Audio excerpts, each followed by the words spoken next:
Bonjour mes bien-aimés, soyez tous bénis dans le nom puissant et glorieux de Jésus-Christ, notre Seigneur et notre Dieu. Nous sommes aujourd'hui le 8 février 2022. Voilà, nous sommes le mardi 8 février 2022. Il est déjà plus de 20 heures. Je remercie le Seigneur qui a permis que je sois toujours en vie, que je sois comptée parmi les hommes et les femmes vivantes en ce jour. Le Seigneur m'a parlé aujourd'hui et le Seigneur m'a enseigné. Le Seigneur m'a enseigné sur Genèse et je ne saurais pas le garder pour moi-même. Hier, j'ai lu un commentaire de quelqu'un. J'ai lu un commentaire de quelqu'un qui dit que la femme n'a pas le droit de parler. Il me dit, je n'ai pas le droit de parler parce que je suis une femme. Que la Bible défend à la femme de prendre la parole. Je ne suis pas contre toi, mon ami. Je ne suis pas contre toi. J'aimerais juste te dire, lorsque nous lisons dans le livre de Matthieu au chapitre 28, lorsque nous lisons Matthieu 28, le verset 19, c'est le dernier verset. Je n'aimerais pas dire des bêtises, je vais le lire, ce passage. Nous sommes dans le livre de Matthieu. Matthieu, c'est le Nouveau Testament. Matthieu, c'est le Nouveau Testament, le premier livre du Nouveau Testament. Et le chapitre 28, c'est le dernier chapitre. J'ai ma Bible avec moi, nous allons lire la Bible. Et j'espère que toi aussi tu as une Bible et tu vas la lire avec moi.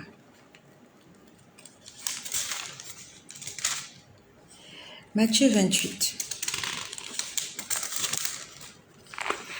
verset 19. En fait, dans ce chapitre, Jésus a été crucifié. Il est resté 3 jours dans la tombe et il est ressuscité le 3e jour. Et avant de monter au ciel, il parle à ses disciples. Il dit au verset 19, il parle à ses disciples. Et c'est quoi un disciple? Un disciple, c'est une personne qui accepte de se soumettre à une discipline. C'est ça un disciple. À partir du moment où tu prends la décision de suivre Jésus, d'adhérer à son enseignement, à sa doctrine, à son évangile, on peut t'appeler disciple de Jésus parce que tu suis Jésus. Et aujourd'hui, il y a beaucoup de disciples. Les disciples de Jésus, les disciples de ceux que vous connaissez. Mais moi, je suis un disciple de Jésus. Ça veut dire que je me soumets. J'ai accepté de ma propre volonté, sans avoir été forcé par qui que ce soit. J'ai accepté de me soumettre au Christ et de le suivre. Partout où il me conduira, partout où il m'enverra, tout ce qu'il me demandera de faire, je le ferai. Donc Jésus est en train de parler à ses disciples dans ce verset. Et moi, je suis concernée parce que je suppose que je suis un disciple de Jésus. Jésus leur dit au verset 19, nous sommes dans Matthieu 28, verset 19. Bonsoir à Christina la sensuelle. Bonsoir. Jésus dit, allez. Il parle à ses disciples. Et on nous dit que lorsque Jésus est monté au ciel, il y avait au moins près de 500 personnes qu'il avait vu monter. Près de 500 personnes. Jésus n'est pas monté au ciel juste sous les regards des disciples, non. Il n'y avait pas les 11 qui étaient là parce que Judas n'était plus là. Il n'y avait pas que les 11 disciples. Il y en avait plus. Lorsqu'on nous parle dans Acte 3, on nous parle de la Pentecôte, il n'y avait pas que les 12 disciples dans la chambre haute en train d'attendre l'effusion du Saint-Esprit. Ils étaient 120. Dans les 120, il y avait des hommes, il y avait des femmes, il y avait des jeunes. Donc Jésus monte au ciel au regard de près de 500 personnes. Et avant de monter au ciel, il leur donne une recommandation. Il leur dit, allez et faites de toutes les nations des disciples, les baptisant au nom du Père, du Fils et du Saint-Esprit. Donc c'est la mission d'un disciple, d'aller et de faire de toutes les nations des disciples. Donc moi je suis un disciple, Dieu m'a donné une mission, d'aller dans le monde, d'aller dans des endroits, de prêcher l'évangile afin que des hommes et des femmes deviennent des disciples du Christ. Bonsoir à Solange Edimo, ma sœur du Cameroun, sois bénie. Donc la mission que Dieu nous donne, toute race confondue, toute couleur confondue, tout sexe confondu, Dieu n'a pas besoin que tu sois un homme ou une femme. On dit que Dieu ne fait exception de personne. Ça veut dire que Dieu ne fait pas attention au genre humain. Que tu sois un homme ou une femme, Dieu, quand il te voit, tu es juste sa créature. Et mieux encore si tu es son disciple. Disciple, femme, disciple, homme, il n'y a pas de différence. On ne dit pas disciple et disciplette. Tous, hommes comme femmes, on appelle disciples. Donc Jésus m'envoie, moi, en tant que disciple. Il me dit, va et fais de toutes les nations des disciples, les baptisant au nom du Père, du Fils et du Saint-Esprit. Ça veut dire que moi, Dieu m'a donné le pouvoir de baptiser quelqu'un aussi. Bonsoir à mon frère Adamou Aman qui est là, mon frère du Cameroun. Que le Seigneur bénisse le Cameroun. Bonsoir à Pascaline Telamio Loutaya. Bonsoir et sois aussi bénie, Pascaline Loutaya. Ça veut dire que moi, j'ai le droit d'évangéliser pour faire des disciples. J'ai le droit de baptiser des gens. Si je me retrouve quelque part, quelqu'un ressent l'envie de se faire baptiser, Dieu me donne le pouvoir de baptiser quelqu'un. 28. Je suis en train de répondre à la personne qui m'a écrit là pour me dire que je n'ai pas le droit d'évangéliser parce que la Bible nous dit que la femme doit se taire. Ok, je suis une femme, d'accord. Je suis le sexe faible, ok. Je suis la dernière créature de Dieu, oui, je suis la dernière, Dieu m'a créé la dernière. Mais je suis un disciple du Christ et Dieu m'a donné une mission. Le Christ m'a donné une mission. Allez et faire de toutes les nations des disciples, les baptisant au nom du Père, du Fils et du Saint-Esprit. Et le verset 20 dit, enseignez-leur à observer tout ce que je vous ai prescrit. Ça veut dire que Jésus lui-même me donne l'autorisation d'enseigner tout ce qu'il m'a prescrit. J'aimerais, mon frère, que tu fasses tout pour effacer ce verset-là de la Bible. Quand ce verset-là va disparaître de la Bible, moi j'arrêterai de parler. Toutes les révélations que Dieu est en train de nous donner, je dois le garder pour moi-même, pour moi, pour ma maison, pour mon quartier. Il y a des gens qui ont besoin d'entendre ça. Il y a des gens qui ont besoin d'entendre ce témoignage qui édifie, qui fortifie et mieux encore qui sauve. Tout ce que Dieu a mis en moi, si je me tais, je vais mourir parce que je ne saurais contenir la chaleur.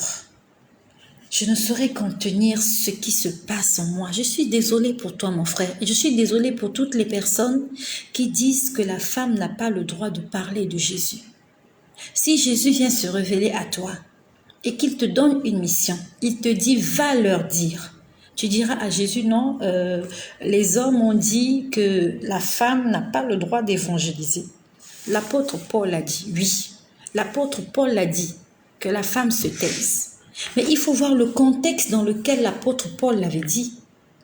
Il n'avait pas dit à toutes les églises. Il avait dit à une église bien déterminée. Et dans cette église, il se passait certaines choses. On laissait la femme Jézabel prêcher. Ça veut dire qu'il y avait des femmes qui étaient là, qui n'avaient aucun témoignage. Des femmes qui n'étaient pas attitrées à prêcher l'évangile, mais à qui on donnait la parole dans l'église. C'est pour ça que l'apôtre Paul a parlé. Quand nous lisons l'histoire de Jésus, il n'y avait que des hommes qui les accompagnaient partout où ils partaient. Il n'y avait que des hommes. Il y avait des femmes aussi. Avant que Jésus n'aille à Jérusalem, là où il a été crucifié, on dit que il est venu avec des femmes. Et quand on crucifiait Jésus, on nous dit que les femmes avec qui il était venu observaient la scène de loin. Jésus était accompagné de femmes. Il était entouré des hommes et des femmes qui soutenaient son ministère. On nous parle de Marie de Magdala, on nous parle de Marthe. C'était des femmes qui entouraient Jésus. Donc moi, je dois me taire parce que l'apôtre Paul a dit, la femme doit se taire. Et donc, toutes les révélations que Dieu me donne, comment je fais pour les publier? Que je vous fasse des lettres à vous tous, des lettres, je ne sais pas comment je vais faire si ce n'est que parler. Je ne sais pas faire autre chose que parler. Si je fais des lettres, c'est sûr que je ferai beaucoup de fautes d'orthographe. Je ferai des fautes de conjugaison, vous allez me juger. Je préfère vous envoyer des messages vidéo et audio.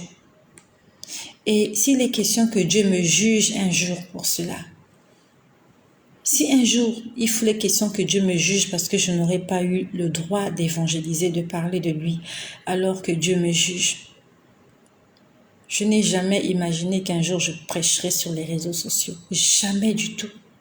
Jamais je n'avais imaginé. Et même quand Jésus est venu me convertir, c'était loin. C'était loin de mon imagination. Il est venu me convertir en décembre 2017. Il s'est révélé à moi, j'ai vu, j'ai entendu des choses, j'ai vu des choses. Mais il m'a dit en fin 2020, je crois qu'on était en octobre ou novembre 2020, c'est à ce moment-là qu'il m'a dit, va prêcher sur les réseaux sociaux. Dans le livre de Galates, au chapitre 10. Allons dans Galates. Tu connais Galates, c'est dans le Nouveau Testament. Nous allons lire Galates. Que le Seigneur soit béni parce que j'ai ma Bible avec moi ici.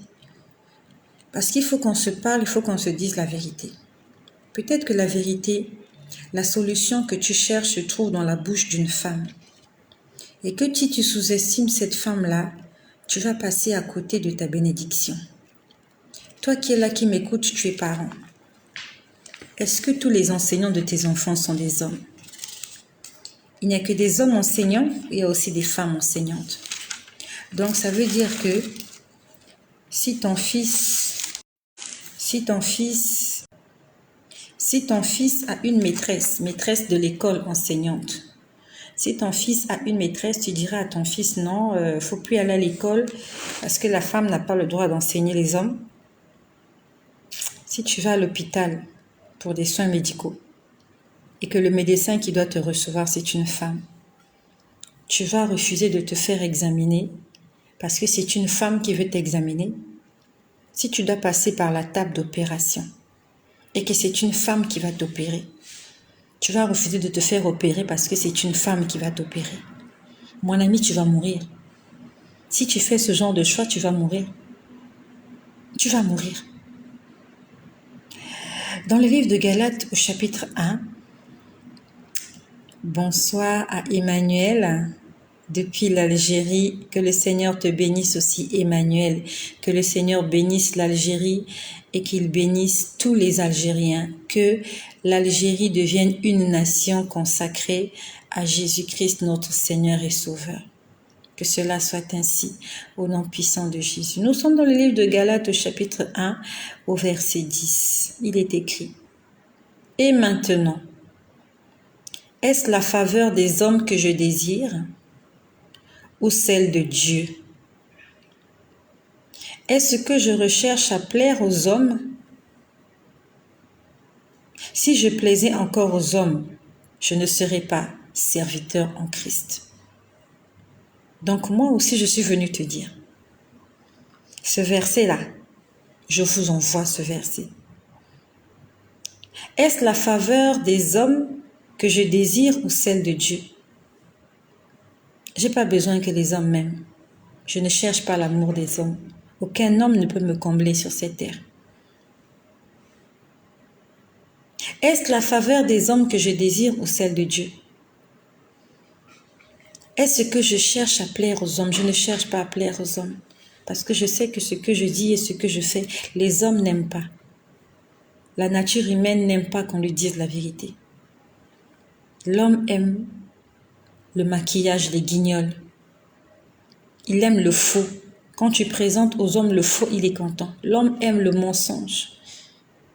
Mais Dieu nous demande de dire la vérité. Et la Bible dit, si je plaisais aux hommes, je ne serais pas serviteur du Christ. Ça veut dire que si je me mets à dire et à faire des choses que les hommes aiment, je ne serai plus servante du Christ. Je ne serai plus disciple de Jésus. Jésus m'a dit, tu vas le leur dire. Et je vais continuer à dire, malgré vos mauvais commentaires, malgré vos critiques. L'apôtre Paul a dit que la femme ne prêche pas. Jésus a dit, allez et faites de toutes les nations des disciples. Alors, entre l'apôtre Paul et Jésus, je me soumets à ce que Jésus-Christ a dit. L'apôtre Paul avait ses convictions à lui. Le Seigneur l'utilisait puissamment, mais il faut voir le contexte dans lequel il a dit cela. Il y avait sûrement la pagaille dans cette église. Il y avait la pagaille dans cette église, raison pour laquelle quand il a fait cette lettre à cette église, il a demandé aux femmes de se taire. Parce que les femmes n'étaient pas des modèles. Et on n'a pas parlé de ça partout. À part Paul, qui a dit que la femme devait se taire? Qui a dit que la femme devait se taire? Je ne me tairai pas. Je ne vais jamais me taire jusqu'au retour de Jésus. Je vais continuer à parler. Tant que Dieu me donnera des révélations, tant qu'il va me parler, je vais parler. Que celui qui n'a pas envie d'écouter, n'écoute pas. Je ne te force pas d'écouter ce que je dis. Si tu n'as pas envie d'écouter, tu peux circuler. Il y a des milliards de vidéos sur les réseaux sociaux, il y a des milliards de vidéos sur YouTube, sur Facebook. Va chercher ce que tu aimes. Va chercher ce qui te plaît, mon ami. Si tu trouves qu'une femme ne peut pas être utilisée par Dieu, va écouter l'évangile des hommes. C'est pas parce que tu n'auras pas écouté une femme que tu ne seras pas sauvé, non. Va chercher ton salut. Mais laisse les autres, ne bloque pas les autres. Donc mon frère, toi qui m'as écrit que je n'ai pas le droit de parler, moi je te dis au nom de Jésus, j'ai le droit de parler. Et je vais continuer de parler. Et s'il faut que Dieu me punisse, s'il faut qu'il me tue pour ça parce que j'ai parlé, il n'a qu'à me tuer. Parce que je n'ai jamais pris la décision, ce n'est pas une initiative personnelle que j'ai prise de venir sur les réseaux sociaux, parler, faire mon témoignage, dire des choses que j'ai fait dans ma vie, des choses qui sont une honte pour moi. C'est une honte de venir parler des bêtises que j'ai commises dans la vie. Et si je suis en train de faire une bêtise, que le Seigneur me pardonne. Mais si je suis dans la volonté de Dieu, je déclare que par cette chaîne, des vies seront sauvées, des vies seront restaurées, des personnes seront averties, des personnes seront restaurées. Jésus-Christ va se manifester. Et nous allons parler jusqu'au retour de Jésus, jusqu'au retour de Jésus-Christ. Et mon vœu, ma prière est que Jésus-Christ revienne pendant que je serai en train d'évangéliser. C'est ça mon vœu. Qu'il ne vienne pas dans mon sommeil. Non, je veux qu'il vienne pendant que je serai en train de travailler pour lui. Pendant que je serai en train de faire une vidéo comme celle-ci. La trompette a sonné et moi j'ai disparu. Vous ne me voyez plus. Pour ceux qui vont rester, bien sûr. J'ai disparu. Les camps restent vides. Ceux qui doivent partir sont partis. Ceux qui doivent rester sont restés. Voilà ce que je voulais dire à mon frère qui est là. Mon frère qui m'a dit que je n'ai pas le droit de parler. Je vais continuer à parler. Voilà. Je remercie toutes les personnes qui sont là, qui ne croient pas en moi, mais qui croient en Jésus. Et qui croient que Jésus peut se servir de qui il veut pour faire ce qu'il veut. Dieu ne fait exception de personne. Dieu peut utiliser un animal pour te parler. Dieu peut utiliser un enfant. Dieu peut utiliser une femme et même un fou. Dieu peut utiliser tout et n'importe quoi pour te transmettre un message. C'est pour ça que dans Job 33, il est écrit « Dieu parle tantôt d'une manière, tantôt d'une autre ». Mais le problème, c'est nous, on ne fait pas attention. Dieu veut te parler par l'intermédiaire d'une femme. Tu fais pas attention parce que tu as vu qu'elle a des cheveux, elle a une poitrine, elle a une voix féminine et tu te dis, Dieu ne peut pas lui parler. Tu n'as pas fait attention à la voix de Dieu. Demande à Dieu le discernement. Beaucoup de gens sont passés à côté parce qu'il leur a manqué le discernement. Ils font attention à l'apparence. Ah, c'est une femme. Qu'est-ce qu'elle va nous apporter? Elle n'a rien à nous dire. Les femmes ont quelque chose à apporter. Si Dieu a créé la femme, c'est parce qu'il a donné une mission à la femme. Et c'est quoi la mission de la femme?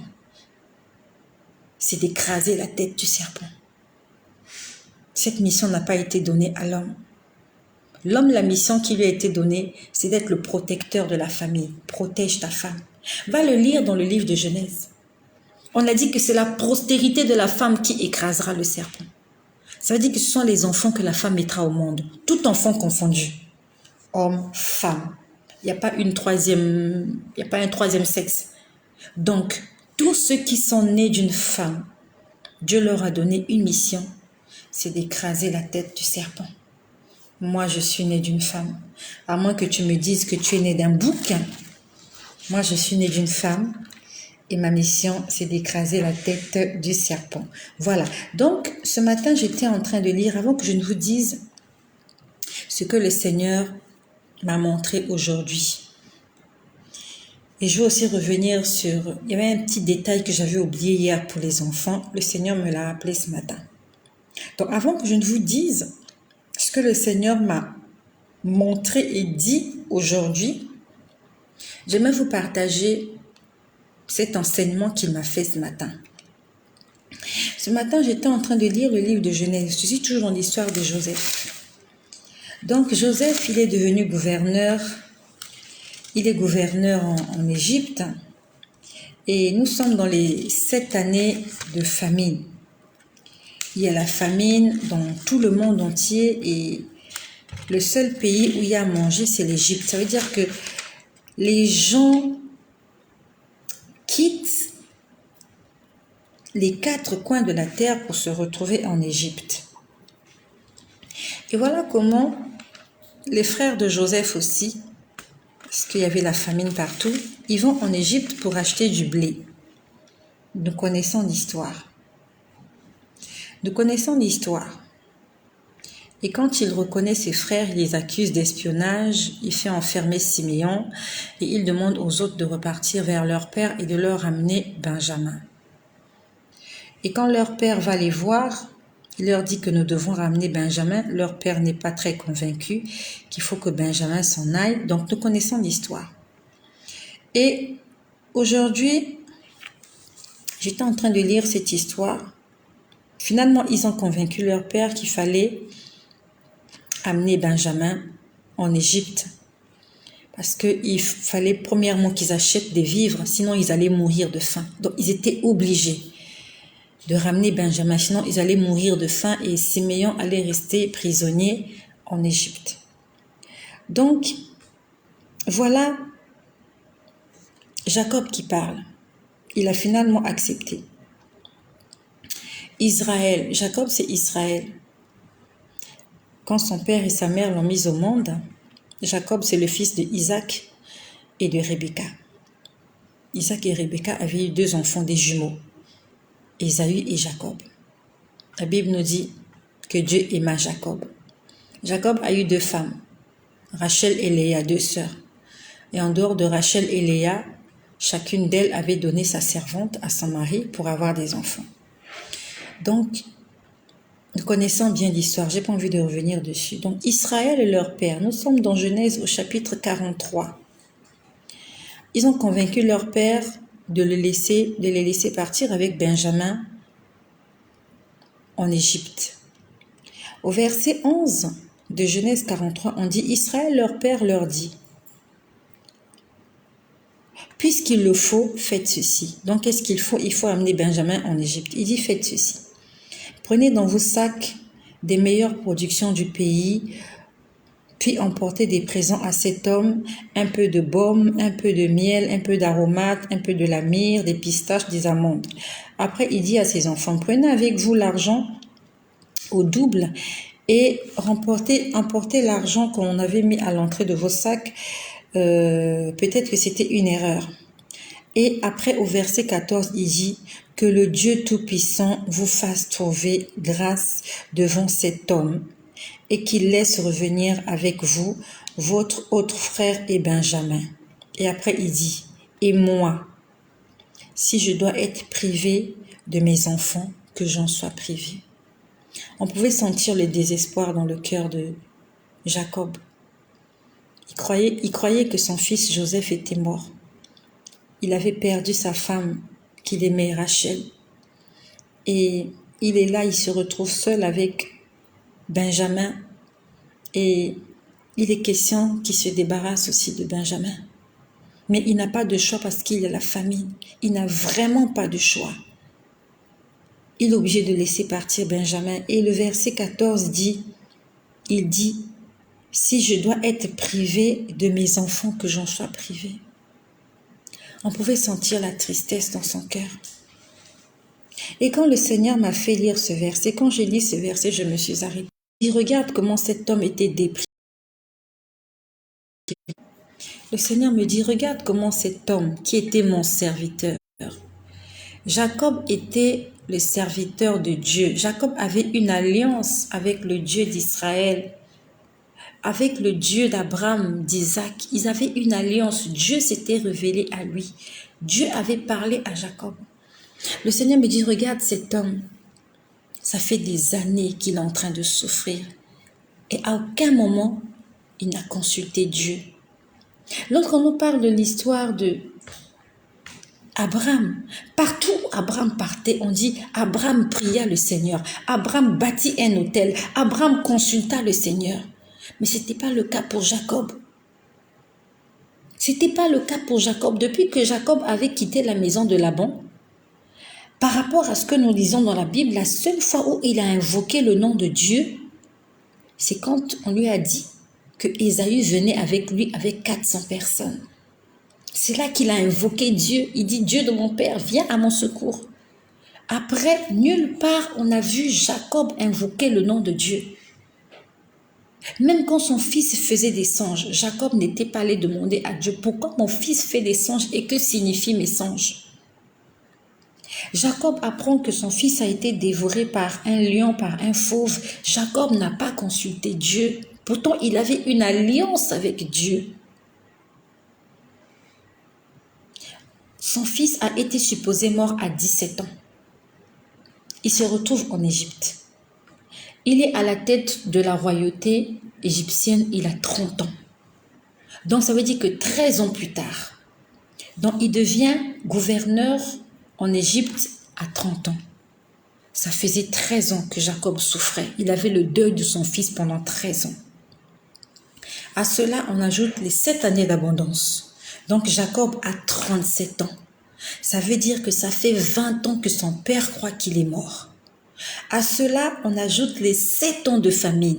Donc, on ne sait pas à quel moment intervient cette histoire pendant les 7 ans de famine. Donc, on suppose que Jacob, il avait près de 40 ans. Donc, quand on fait 40 ans, moins les 17 ans, ça faisait longtemps que Jacob souffrait, qu'il avait le deuil. La Bible nous dit qu'il a porté le deuil de son fils pendant longtemps. Il a pleuré Joseph pendant longtemps, alors que Joseph était en vie. S'il avait consulté Dieu, Dieu qui parle tantôt d'une manière, tantôt d'une autre, Dieu allait peut-être lui donner une réponse en songe. Mais Dieu n'avait jamais dit ça à Jacob, que ton fils est quelque part. Pourquoi Dieu n'avait pas révélé cela, on ne sait pas. Mais ce que nous savons, c'est que Jacob n'est jamais allé consulter Dieu. Et voilà comment il se sent obligé d'accepter que Benjamin parte. Il n'a pas de choix. C'est avec beaucoup de peine qu'il accepte cela. Et non seulement qu'il accepte, on va dire que c'est comme s'il envoie son fils à la mort, mais en plus de cela, il est obligé d'envoyer des présents, des cadeaux à la personne qui veut lui voler son fils. On lui a déjà volé Jacob. Non, on lui a déjà volé Joseph. Cet homme-là qui dirige l'Égypte a enfermé Siméon juste pour des suppositions, comment on appelle ça, des soupçons. Et voilà comment cet homme encore a demandé qu'on lui donne Benjamin. Donc, il envoie ses fils à l'abattoir, disons-le comme ça. Il est en train d'envoyer ses fils à la mort. Et non seulement il les envoie à la mort, mais il est obligé d'offrir des cadeaux à cet homme. Donc, il fait tout pour séduire le cœur de cet homme sans savoir que cet homme-là, c'est son propre fils. Le Seigneur m'a dit, tout cela est arrivé à Jacob parce qu'il ne m'a pas consulté. S'il m'avait consulté, il serait resté en paix même après que les gens soient venus lui dire que ton fils est mort. S'il m'avait consulté, il ne serait pas obligé de faire toutes ces choses-là. On va dire qu'il s'est dilapidé. On dit qu'au départ, Jacob était riche. Mais avec la famine, c'est sûr qu'il avait perdu ses brebis. Parce que des brebis qui n'ont pas de vert pâturage ne peuvent pas vivre. Et on dit qu'il y avait la famine. Donc, ça veut dire que au début des 7 années de famine, ils ont commencé à manger les brebis. Ils ont commencé à tuer les bœufs. Ils ont tué les vaches. Ils ont mangé, ils ont mangé. Et quand il n'y avait plus rien à manger, ils étaient obligés d'aller en Égypte. Et le peu de richesse qu'il avait, on nous parle ici. On dit qu'il avait du baume, il avait du miel, il avait des aromates, il avait de la myrrhe, il avait des pistaches, il avait des amandes. Il était obligé de prendre le peu de richesse qui lui restait pour essayer d'amadouer le cœur du roi Pharaon. Tout ça pourquoi? Parce qu'il n'a pas consulté Dieu. Le Seigneur m'a dit, vous êtes nombreux, vous avez perdu du temps. Vous avez perdu de l'argent, vous avez perdu de l'énergie, vous avez perdu beaucoup de choses parce que vous ne m'avez pas consulté. Au lieu de consulter Dieu qui te donne la réponse, tu vas chercher les solutions chez les féticheurs, tu vas chez les marabouts, tu vas chez les augures, tu vas chez les avocats, tu as dépensé de l'argent, tu as fait des choses alors que la chose la plus facile à faire, nous avons fait des choses aujourd'hui, nous regrettons. Pourtant, la solution était simple, la solution était juste là à côté. Si on avait demandé à Dieu, Dieu allait nous dire ne fais pas, on n'allait pas faire. Mais on n'a pas consulté Dieu, on a fait des choses et aujourd'hui on regrette. Tu t'es investi dans cette entreprise. Ah mais non, mais je veux faire du commerce, je vais le faire. C'est pas mauvais. Tu t'es investi aujourd'hui, ton capital n'existe même plus. Tu es en train de regretter, tu te dis, mais j'aurais pas dû. Tu t'es mis en deal avec quelqu'un. Tu as fait confiance en la personne. Tu t'es dit, on va faire des affaires ensemble, on va faire du business ensemble. Au départ, ça a commencé bien. Après, ça n'a plus marché. Aujourd'hui, tu es en train de te plaindre. Ce que je vais vous dire, c'était pas au programme. Je vais demander pardon à la personne qui est concernée par cette histoire parce qu'il s'est passé quelque chose entre moi et quelqu'un cette année-ci et ça a commencé l'année dernière. C'est pas ce que je voulais vous dire à la base, mais le Seigneur me demande d'en parler. Quand j'étais pas convertie, j'avais fait confiance à quelqu'un. C'était un homme de Dieu, c'était un homme d'église. Et je demande pardon à toutes ces personnes-là qui vont entendre ce témoignage qui les concerne. Je ne vais pas donner leur nom, mais je vais juste, par ce témoignage, confirmer ce que le Seigneur a dit, que nous lançons dans certaines choses sans le consulter et après nous perdons et du temps et de l'argent et nous perdons des relations et nous perdons beaucoup de choses. Je m'étais mis dans un deal avec un homme de Dieu. Il est toujours un homme de Dieu. Je lui avais confié mes biens, pas tous mes biens, mais une partie de mes biens. Parce que je voulais l'aider. Cet homme de Dieu-là n'avait pas de travail. Cet homme de Dieu-là passait des moments difficiles. Il avait une femme, il avait des enfants et il n'avait pas de source de revenus. J'avais fait ça pour l'aider. Et je suis désolée s'il écoute cette vidéo. C'est pas pour te dire que je suis en colère contre toi, mais je veux me servir de cette histoire pour témoigner que cette histoire est vraie. Quand je me suis lancée dans cette entreprise, je n'étais pas encore convertie et je me disais que je faisais une bonne affaire parce que je me suis dit que c'est un chrétien, ça va bien se passer. Ça ne s'est pas bien passé. Cet homme-là, c'est un chrétien. Un enfant de Dieu né de nouveau. Il prêche aussi dans son église. Il prêche. Il prend le micro, il prêche. Je sais pas quel rang il a. Je sais pas quel rang il a maintenant, mais je sais qu'il est responsable dans son église. Cette personne-là fait tomber mon activité. Chrétien m'a fait tomber mon activité. Ça m'avait blessé le cœur. J'étais blessée, je m'étais dit, un chrétien ne peut pas faire des choses comme ça. Un chrétien doit être véridique. Quand ça ne marche pas, le chrétien doit dire la vérité. Mais j'avais compris il a essayé de me jongler. Il m'a caché des choses. Je suis sortie de là, ruinée. Ruinée. Quelque temps plus tard, il y a de cela, je crois, 4 ans. 3 ou 4 ans. Je me lance dans une autre activité. J'ai dépensé beaucoup d'argent, des millions.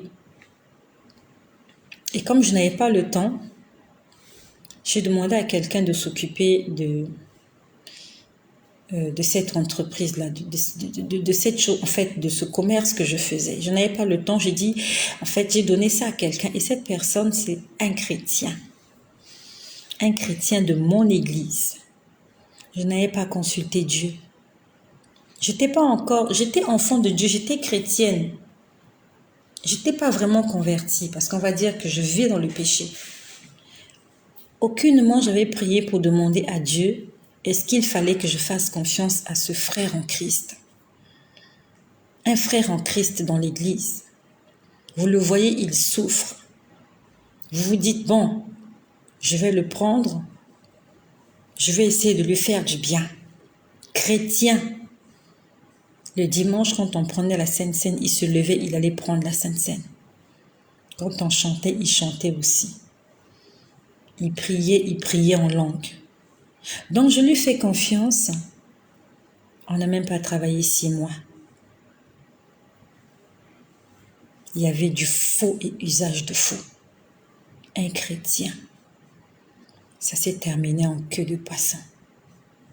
Ça s'est vraiment terminé en queue de poisson. Parce que je n'avais pas consulté Dieu. J'avais fait confiance au titre. Ah, c'est un chrétien, ça va aller. C'est une chrétienne, ça va aller. Combien de personnes se sont laissées tromper par les titres? Ah, c'est un chrétien, on peut se marier. Ah, c'est une chrétienne, on peut se mettre en couple. Qui t'a dit ça? Consulte Dieu, mon ami. Ce que je te dis, c'est mon témoignage. J'ai travaillé 2 fois avec des chrétiens. Ça s'est très mal passé. Très, très mal. À la limite, c'est parce qu'ils étaient des chrétiens que je ne les ai pas amenés à la police, que je n'ai pas porté plainte. Parce que ça allait être une honte pour l'Église qu'une chrétienne porte plainte à un autre chrétien. Ça devait être une honte. Mais j'ai regretté mon argent. J'ai regretté cet investissement. Je me suis dit, j'aurais dû faire mes économies. J'aurais dû m'occuper de mes affaires moi-même. J'ai vraiment voulu aider des gens. En fait, j'ai fait ça pour les aider. Ça n'a pas marché. L'année dernière, il y a un homme de Dieu qui m'a contacté. Et peut-être qu'il va entendre ce partage, mais je suis en train de témoigner. Je témoigne pour la gloire de Dieu. Je témoigne pour confirmer Genèse 43, versets 11 à 13. Que le Seigneur m'a enseigné aujourd'hui. Il m'a dit, pour tout ce que vous faites, tu es en face d'une situation, consulte Dieu, que Dieu te donne une ligne de conduite à tenir. Donc l'année dernière, je suis contactée par un homme de Dieu. Un homme de Dieu, un pasteur. Il m'a parlé de son projet, qu'il avait un projet qu'il voulait monter et qu'il avait un problème de fonds. Donc, je prends l'engagement de travailler avec cette personne. Et j'ai dit à la personne que je suis déçue des chrétiens. J'ai dit à cet homme de Dieu, j'ai dit, je suis déçue des chrétiens. Je n'ai plus envie de travailler avec les chrétiens. Je ne veux plus. Parce que, en fait, je ne veux plus de problèmes. Je ne veux plus d'ennemis. Parce que à chaque fois que vous faites ça et que ça marche pas, après, il y a du ressentiment entre vous. Et après, le Seigneur va te dire, pardonne, pardonne. Donc, moi, j'ai pris la décision de ne pas avoir des problèmes avec les gens. Donc, si quelqu'un vient me voir pour me demander de lui prêter de l'argent, je préfère lui dire, tiens, je te donne ça, c'est ma participation pour ton projet, mais ne rembourse pas. Parce que j'ai pas envie d'avoir des dettes morales avec les gens parce que généralement, ça se passe très mal. Et après, vous allez vous rencontrer dans la rue. On va dire que l'échange ne sera plus celui-là. Il y aura le gêne, il y aura beaucoup de choses. Je ne veux plus des problèmes avec les gens. Mon salut est plus important que tout ça. Je préfère donner un peu d'argent à quelqu'un pour faire une activité que de lui prêter une grande somme qui ne sera pas en mesure de rembourser, ou bien de lui donner la gérance de mes affaires et après, ça va mal se passer. Je ne veux plus faire ça. Donc, quand cet homme de Dieu là m'a contacté, j'étais démotivée. En fait, je voulais pas. Je ne voulais pas parce que je ne veux plus avoir des problèmes avec les gens. Je ne veux plus. Il m'a contacté, il m'a montré le projet, c'était à hauteur de millions. Mais bon, je suppose que s'il est venu me voir, c'est parce qu'il n'avait personne à aller voir. Je lui ai dit, ben écoutez pasteur, je vais vous aider dans ce sens-là. Il m'a montré les tenants, les aboutissants, ce qu'il fallait gagner, ainsi de suite. J'ai dit, il n'y a pas de souci.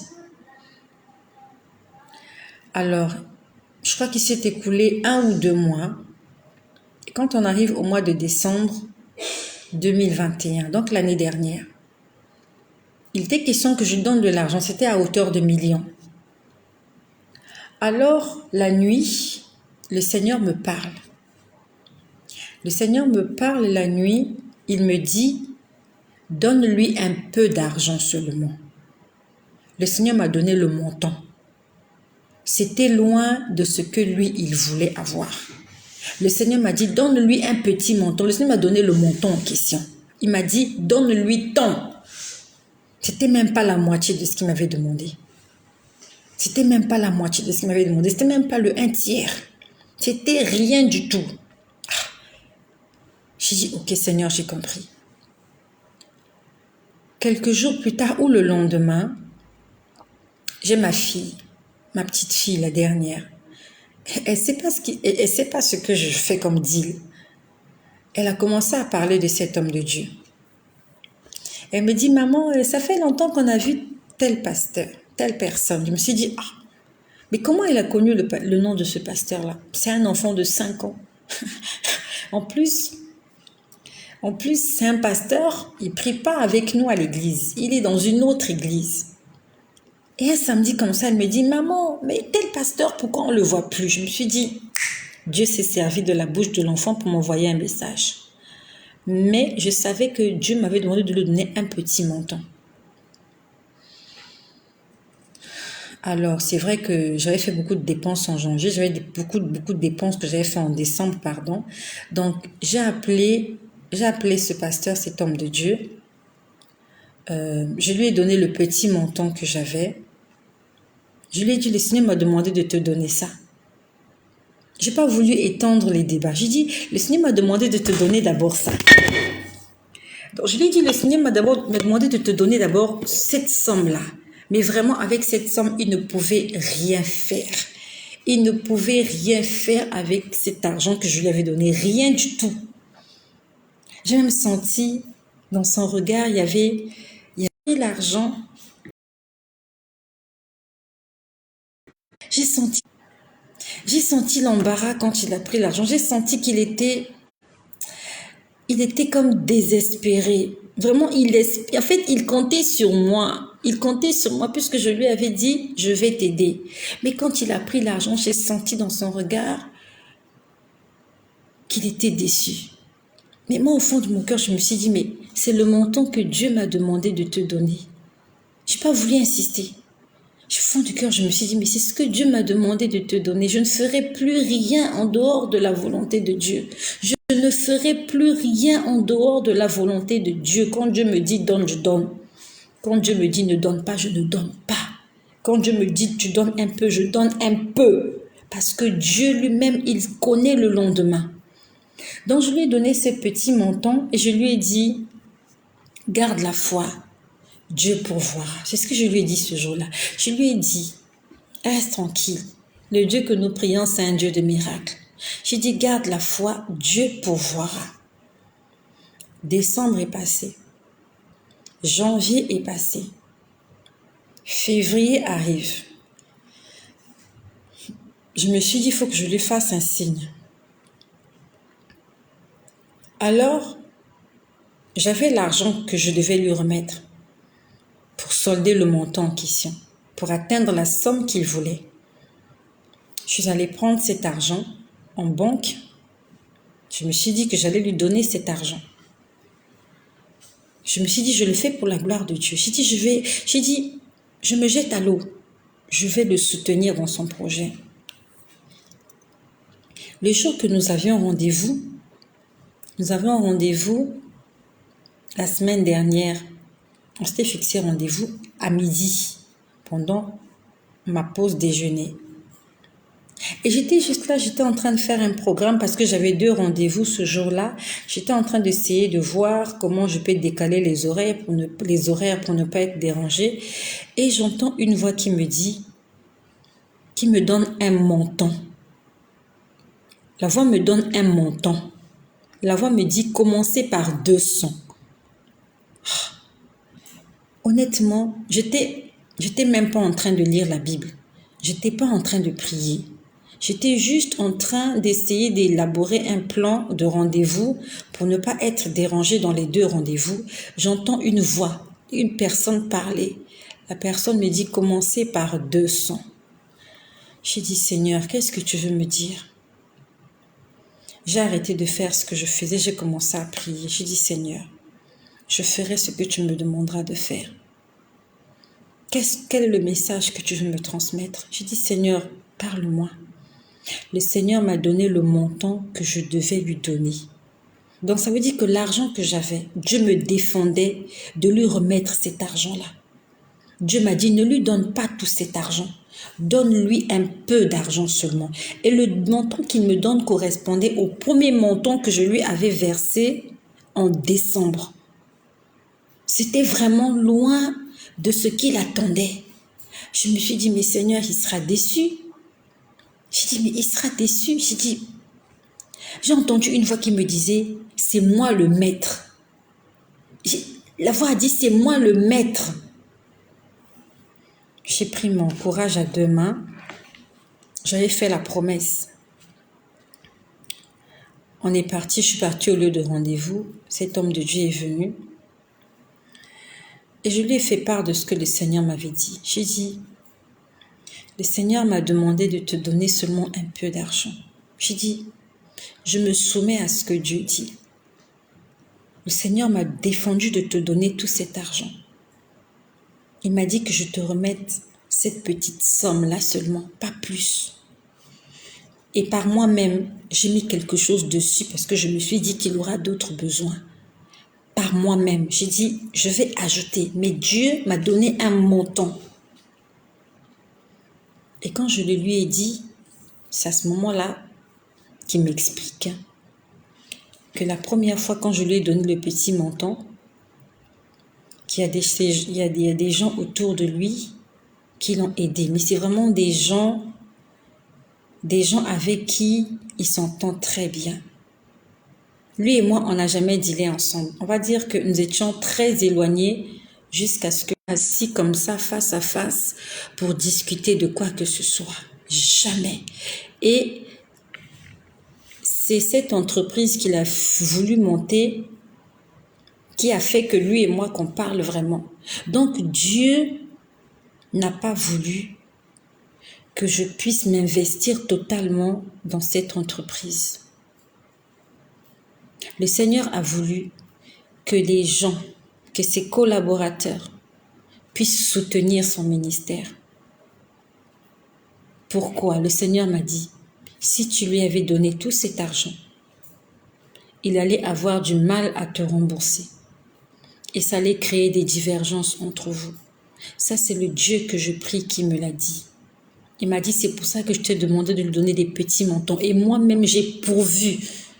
Il a touché le cœur des gens pour que les gens qui sont autour de lui, des gens qui dirigent, puissent l'accompagner dans cette entreprise. On va dire que moi, je suis juste venue donner juste un coup de pouce. Le Seigneur m'a dit, j'ai défendu que tu lui donnes tout cet argent parce que je ne veux pas que vous soyez en contradiction. Dieu, il connaît le lendemain. C'est un homme de Dieu, mais Dieu connaît le lendemain. Dieu sait comment il aurait pu avoir des difficultés et que ça allait salir son témoignage. C'est mieux pour lui d'avoir des comptes à rendre à ses collaborateurs, mais pas à moi. Moi, je ne suis pas l'une de ses collaboratrices. Nous ne sommes même pas dans la même église. Nous ne sommes pas dans la même église. Lui, il a son église, moi, je prie dans mon église.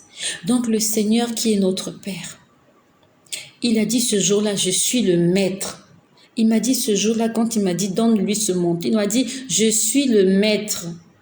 Le maître ne voulait pas, le Père ne voulait pas qu'il y ait des problèmes entre ses enfants.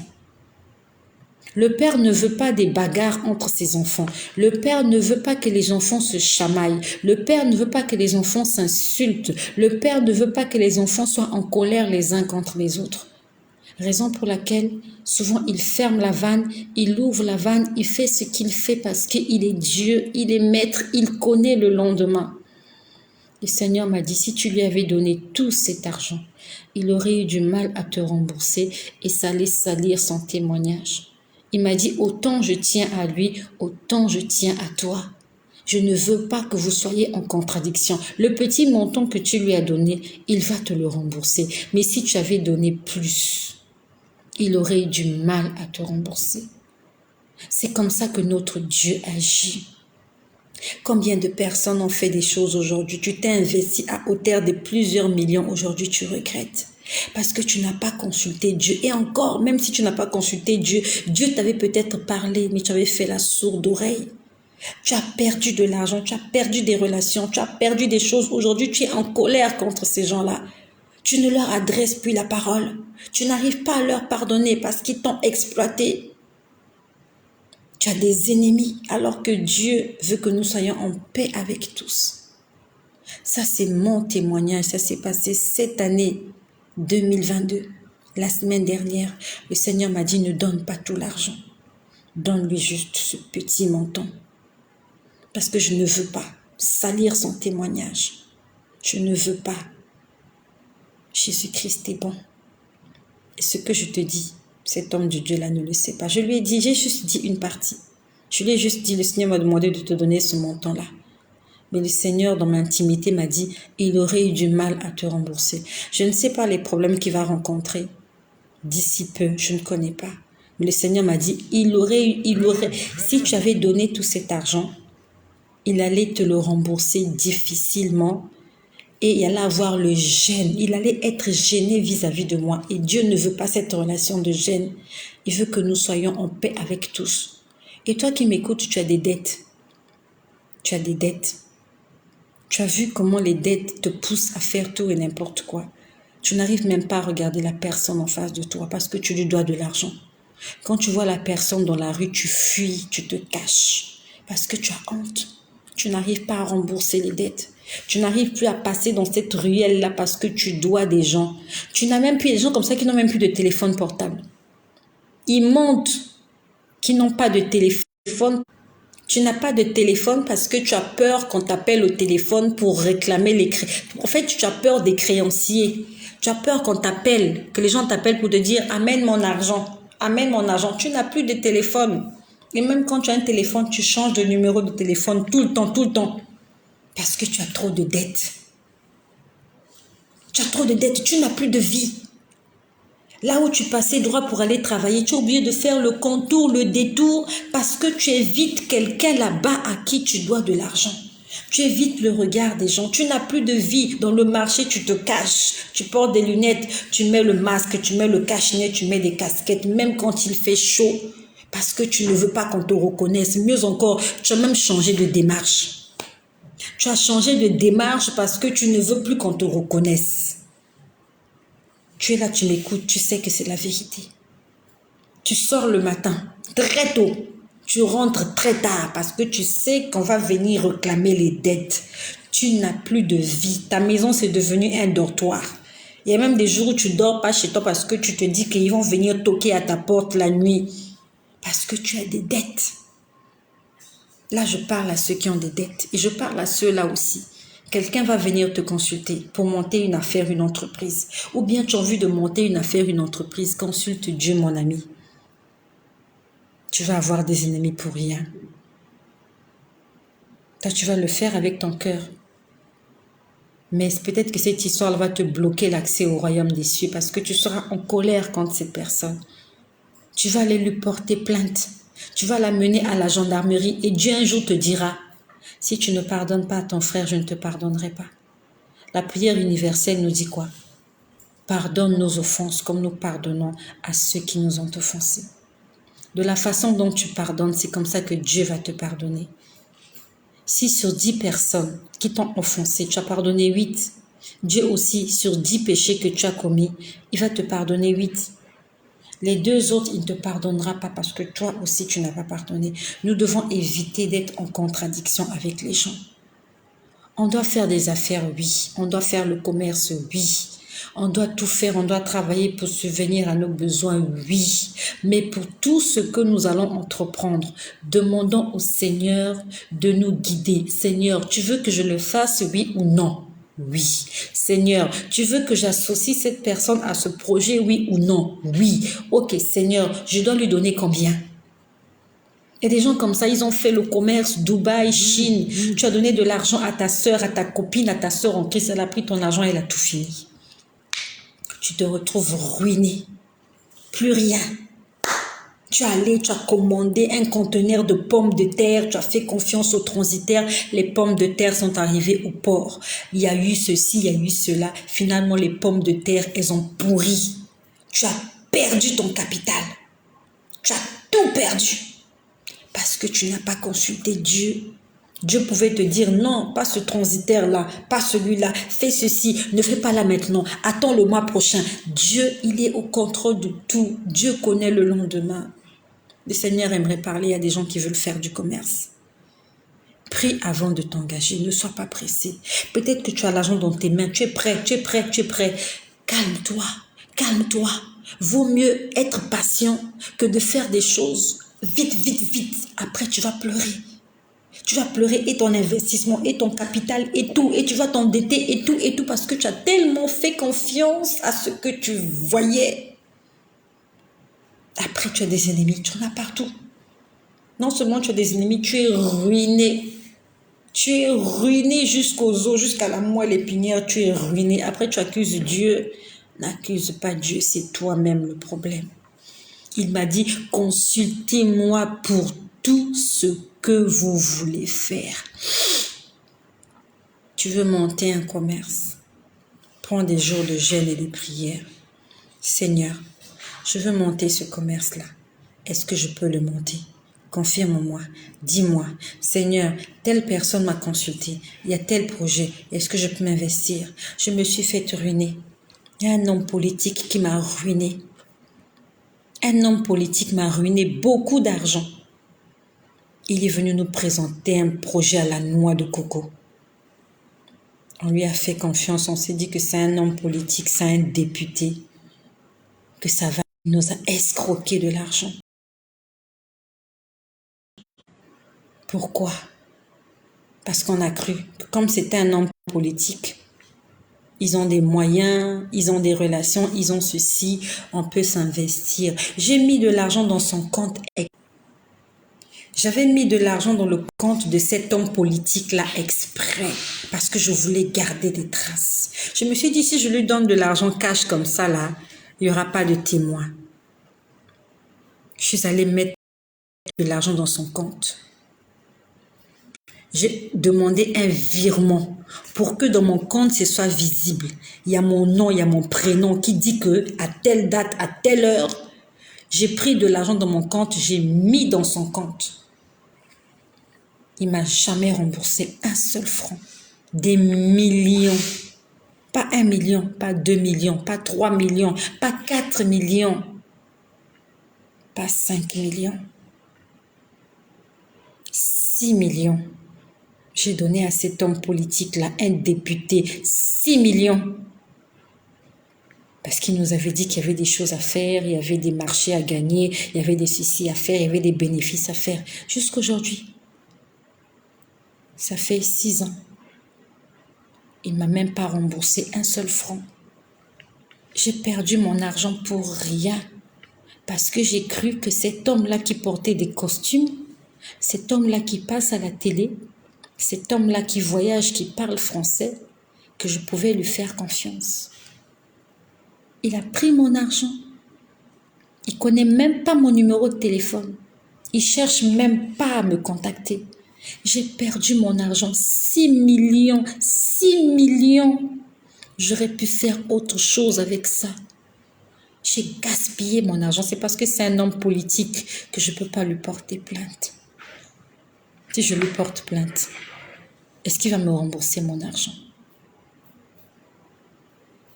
Combien nous avons perdu des millions? Nous avons perdu de l'argent. Nous nous sommes investis pour rien. Tu as acheté des machines, tu as acheté des véhicules, tu as acheté ceci, tu as acheté cela. À peine ça a commencé, à peine c'est fini. Parce qu'on n'a pas consulté celui qui sait toutes choses. D'autres même comme ça, ils étaient à la retraite, ils ont pris toutes leurs économies, toute leur retraite, toute leur pension. Ils se sont investis dans une histoire aujourd'hui. Ils sont en train de mourir parce qu'ils ont l'ulcère. Ils ont l'ulcère d'estomac, ils ont mal à l'estomac, ils ont mal au cœur parce qu'ils se sont rendus compte qu'ils ont fait des mauvais choix. Le Seigneur est en train de nous parler aujourd'hui. Tu as beaucoup d'argent, gloire à Dieu. Gloire à Dieu. Si tu n'as rien à faire avec ton argent, envoie-moi de l'argent, j'en ai besoin. Mais surtout, ne t'investis pas dans un commerce ou dans une entreprise sans avoir consulté Dieu. Prie, jeûne. Tant que tu n'as pas la réponse de Dieu, continue à jeûner, continue à prier, jusqu'à ce que tu vois un petit signe, une petite lueur, un petit indice, une petite indication. Parce que le Dieu, là, quand il te parle, il ne ment pas. Il dit la vérité. Ce n'est pas ce que je voulais vous dire ce soir. Je voulais vous parler de ce que le Seigneur m'a montré au sujet des enfants que j'ai oublié hier. Et je voulais vous parler de ce qu'il m'a montré ce matin. Je vais m'arrêter par là, ça fait longtemps que je parle. Je veux juste que nous puissions en tirer une leçon. Cet homme politique-là, un jour Dieu lui demandera des comptes, sûrement. Sûrement. Mais entre-temps, c'est moi qui suis en train de regretter, c'est mon argent. Quand je pense à tout ce que j'aurais pu faire avec cet argent, quand j'y pense, ça me fait mal au cœur. Raison pour laquelle je ne ferai plus rien sans avoir consulté Dieu. Je ne ferai plus rien. Je ferai ce que Dieu me demandera de faire. Merci à toutes les personnes qui sont là connectées. Merci à mon frère Jean. Merci à Gladys Manga. Merci à Prunelle Kwame. Merci à Béni de Dieu. Merci à Mature de Jésus. Merci à Émilie Mouzimbo.